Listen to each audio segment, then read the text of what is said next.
this is me, why? I guess my story started when I was 24. I had everything going for me. I had a house, had my own vehicle, had a good job. Everything was going well as I thought. I didn't live my life for God. At the time I knew who He was, but I didn't live my life for Him. But everything was still going as planned as I thought. But now that I sit here, I can say that I was in God's will, even though I didn't live for Him. He knew who I was. I ended up meeting a guy. Thought he was my soulmate. Well, he was my soulmate. We dated for a couple of months. Everything was going well. We ended up getting married. A couple of months down the road, I ended up pregnant, and everything was perfect. We had the perfect little home, perfect little family. Had my little baby girl, and I thought nothing could get any better. My daughter turned a year old, and right after she turned a year old, my husband started getting sick, and he ended up going to the doctor, and they wanted to do an endoscopy. And so we set up an appointment for that, and we waited about 5 months. They'd done the endoscopy, and the doctor called me back thinking that it was a normal procedure and possibly it was an ulcer or something like that. And he said they needed to speak to me privately. So when we got in the room, he showed me a spot that he had found on his esophagus. And I was thinking, okay, this is going to be an easy fix, maybe surgery or medicine or something on the lines of that. When they brought my husband upstairs, the doctor came in and he sat down. It was a dark room. I remember there was no lights on. We'd been there all day long. And he looked at my husband and he asked about his family, asked about his parents, asked about our little girl at home. She was 6 months at the time. No, she was a little over a year old at the time. He told us what he found was not good. And I asked him what he meant by that, and he said the mass that he found on his esophagus was cancer.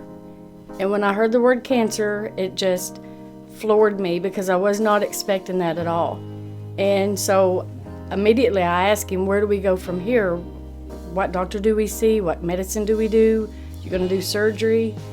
And the words that he spoke after that, I can't even explain how it felt. He told my husband at that time, if there's anything that you ever wanted to do it now, because you probably only have about 6 months to live.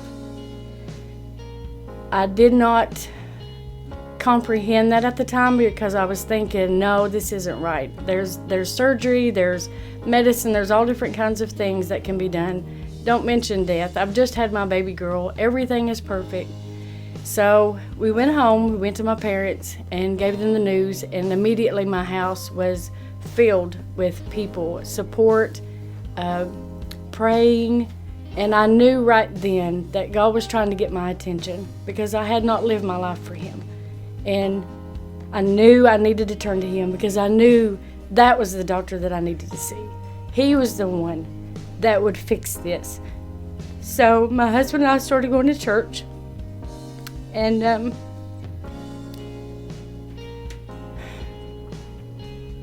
we waited and went through chemotherapy, and I think he had about 20 rounds of chemotherapy. Lost his hair, lost weight. He got down to 90-something pounds, and we're talking about a guy that was like 6'2" at the time, big strong man, and to see him just go down that quick was really hard, and I had my little baby to take care of, but we had got so strong in our faith and in church that we knew God was going to fix this, that He would get better.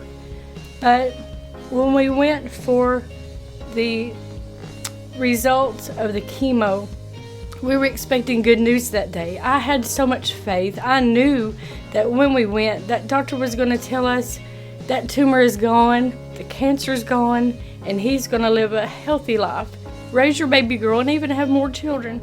But we got the news that day that the tumor had got bigger, that the chemo did not help, and there was nothing else that could be done. So we waited. That's all we could do. The doctors told us to go home, enjoy our time together, spend as much time with your baby girl as you can, and that's what we done. And 2 months later, I ended up calling the ambulance to come and get him because he fell in the hallway.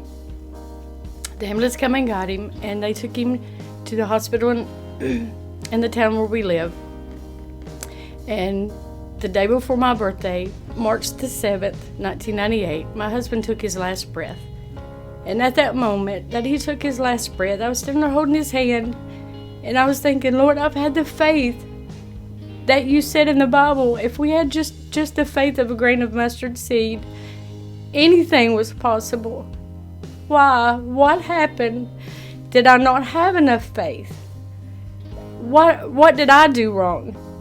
Questioned so many things. And the ride home with my parents that afternoon to my baby girl to tell her that her daddy was gone was the longest and the quietest ride I've ever took.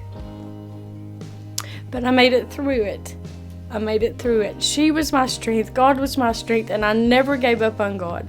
I did not quit church. I stayed in church. I knew He was my help.